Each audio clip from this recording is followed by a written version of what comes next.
Hello everyone, very good morning to all. My dear students, welcome to English online class.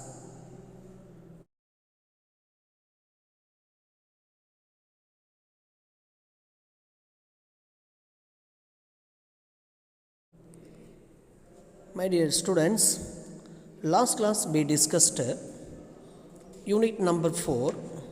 There is a beautiful poem which the title name is The Spider and the Fly, which is written by Mary Batham Howitt. So these things only we fully discussed last classes. Am I right or not? Yes. And also nearly 7 stanzas in this poem.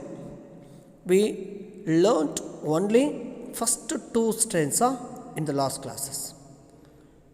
Is it correct or not? Yes. We learnt only first 2 stanzas. So here 3 main characters we discussed. The first one is the spider and the fly, and the last one is the narrator. In the first stanza, the spider does its best to entice the fly into its parlor with the promise of pretty things to see. Then the fly refuses and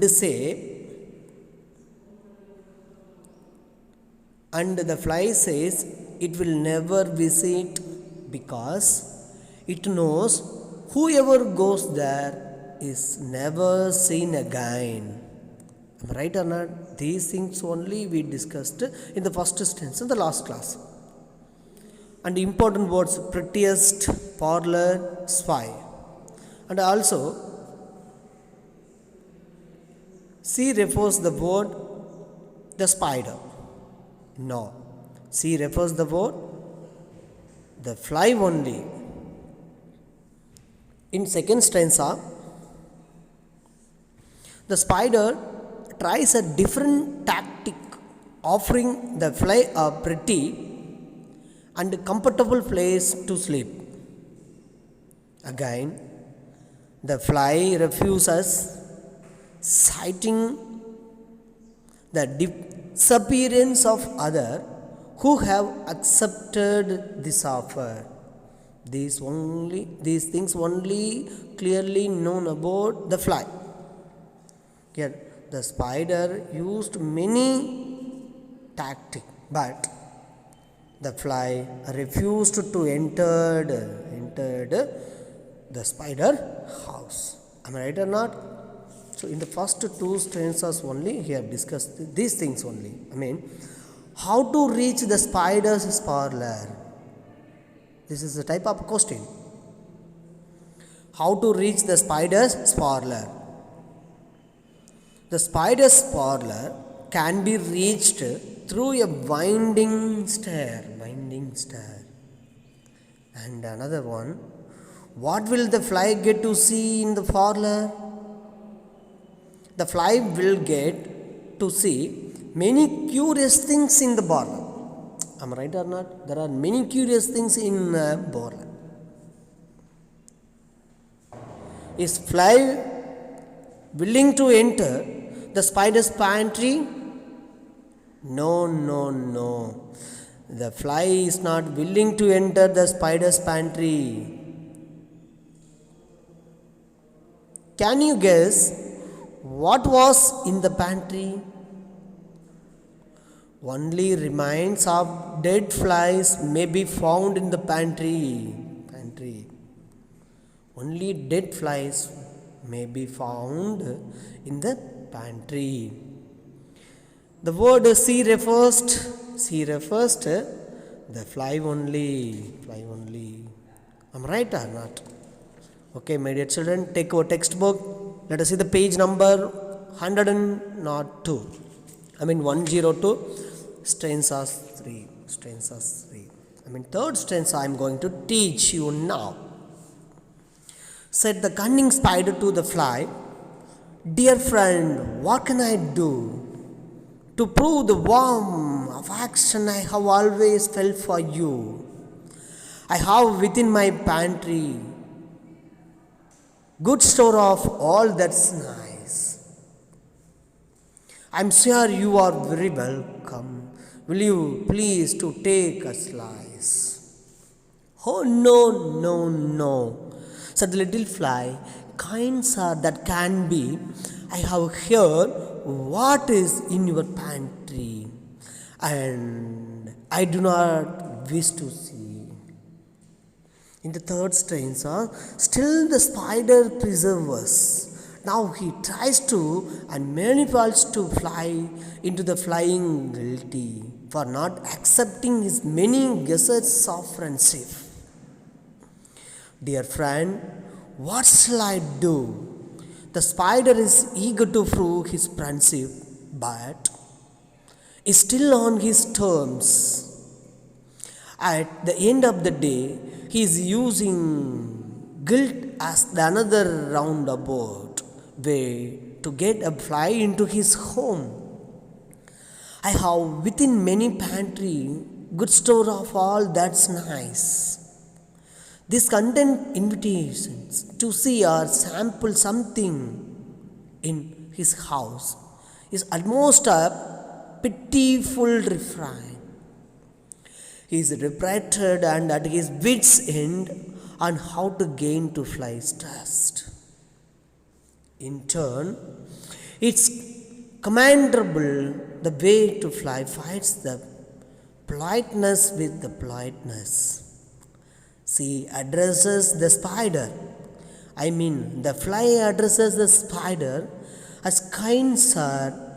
Identity replays a dear friend. It shows that wild fly shows the courtesy the spider. The fly then the procedures that formally turn down and invitations and tactfully orders that she already knows what's in the spider's pantry and is not interested in knowing more.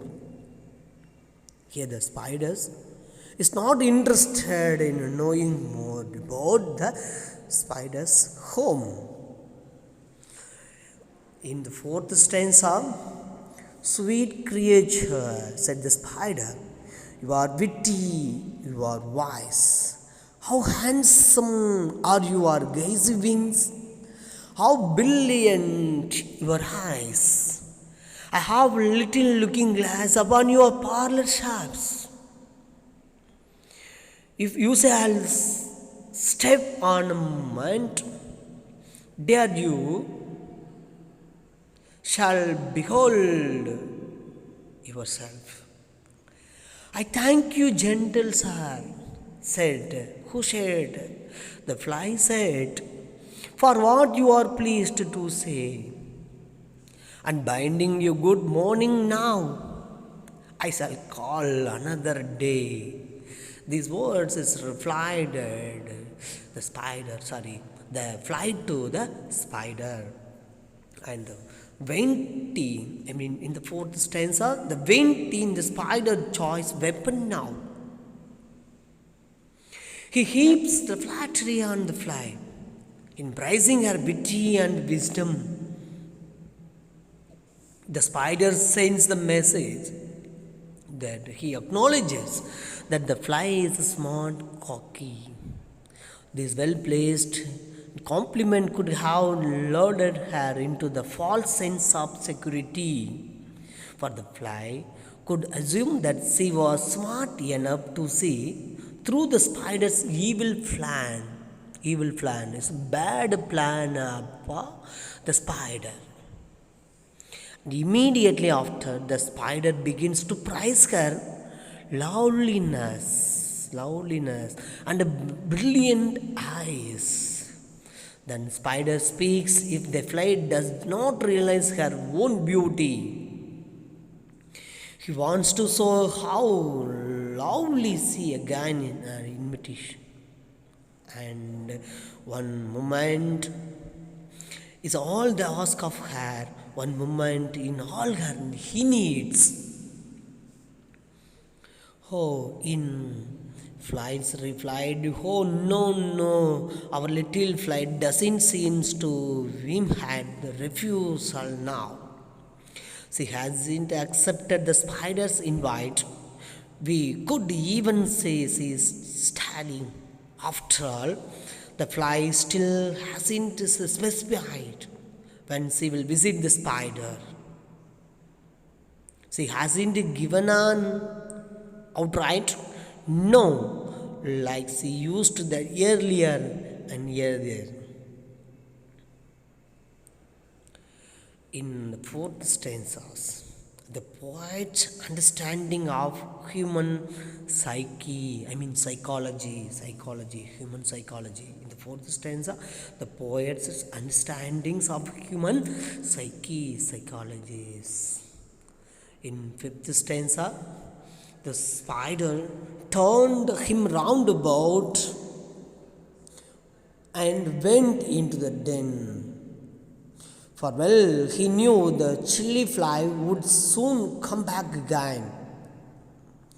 So he wove a subtle web in a little corner slide and set his table ready to dine upon the fly.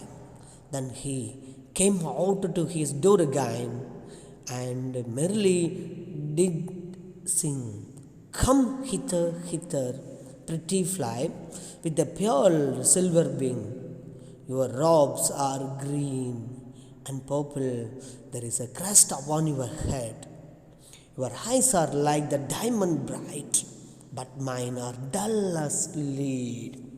In the fifth stanza, the spider used many tactics to enter into the spider house. He has used many things. After all, that the talk of fly being witty and wise, the spider calls her chilly. Like so many other he has loved before, he is confident that she has predictably fallen for his honey-tongued scheme. Up until now, just like the fly, we had our suspensions. The flies then never return the rumors about the spider. The spider's continuous willing to come to his home. But at the point of this poem, the spider's evil intent becomes clear. He is seen loading his webs as a web not easily navigable, ready to trap the fly. His device's plan comes to light as he sets his table for the fly, not as his guest to dine with, but with his feast to dine on the table, Dear children, he used many things too, but all the things are vain. In another stanzas, alas, alas, how very soon this chilly little fly, hearing his willing, flattering words, came slowly and flitting by. With using wings, she hung afoot, then near and nearer drew, thinking only of her brilliant eyes and green and powerful hue, thinking only of her crested head. Poor foolish things! At last, up jumped the cunning spider and fiercely held her fast. He dragged her up his winding stair into his dismal den, within his little parlor, but she never came out again.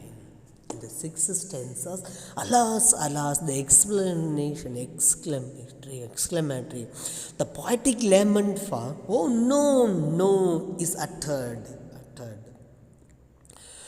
With these words, one can only foresee doom for the fly. What's even more vexing is that fly was actually a wise creature at the beginning. But as the poet says, alas, vainty will be her downfall, and she became chilly and foolish. In the beginning, the fly is very brilliant as actor. In the end, in the sixth stanza, in turn, the fly becomes chilly and foolish.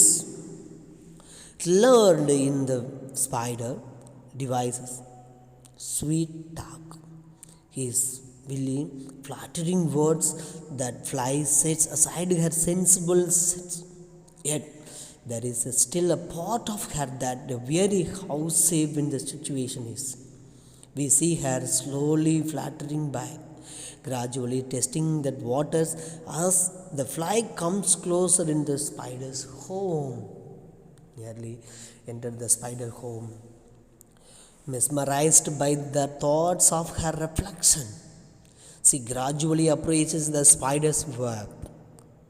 Unheeding her instincts, the fly hardly offers any resistance. Clearly engrossed in her own beauty, the fly is impressive as to danger she is in. This was the moment the spider had been building up so long for.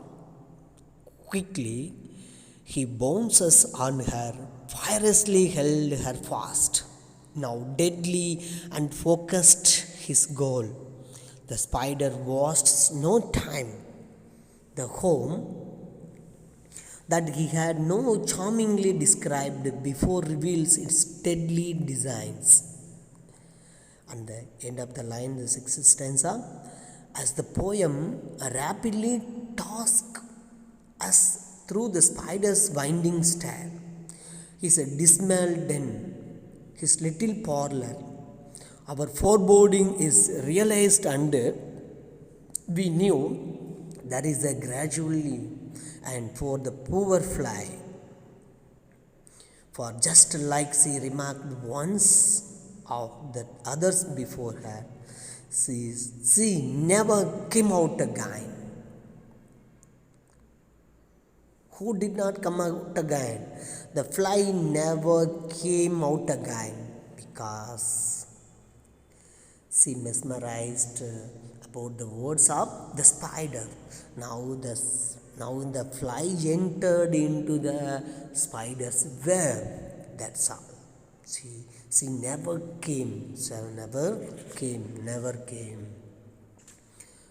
My dear students, in the poems, in the last stanza, and now, dear little children, who many this story read? Two-eyed, chilly, flattering words, I pray you never give heed. And to an evil counselor close ear and eye, and take a lesson from this tale of the spiders and the fly. Spiders and the fly. There is a change in the narration style of the poem. As the poet ends her tale, she breaks off from the storytelling mood and directly addresses her audience. We are the audience. The poet advises us, offering up a warning, a moral to conclude the poem. A beautiful moral. The poet, the lady writer, conclude and warning. Take a lesson from the spider and the fly. The poet counsels, be distrustful of useless, sweet talk that is insincere. Be distrustful of useless, sweet talk that is irresponsible. So, we should not believe others the beautiful words. Not all praise or advice is genuine. Therefore, you must be careful of who you listen to. At last, finally, unto an evil counselor, close heart and ear and eye.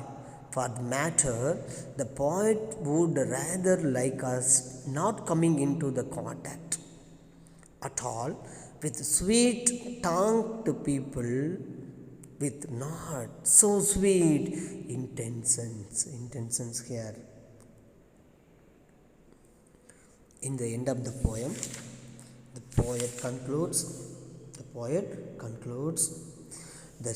the poet speaks directly to the readers with an imperative: never fall for the flattery of a predator. Learn from this fable of the spider. Learn a small story from this poem of the spider and the fly. The spider and the fly.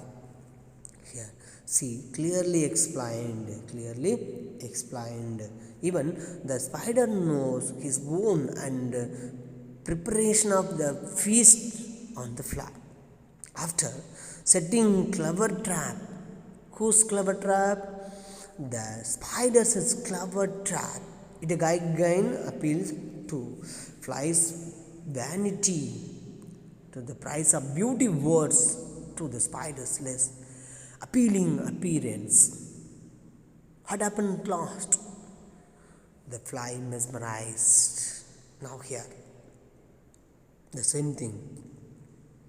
That's why the poet advised us directly to the reader. We are the readers.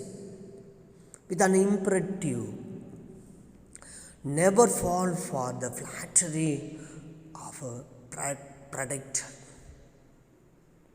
The stranger, unknown one, the other things.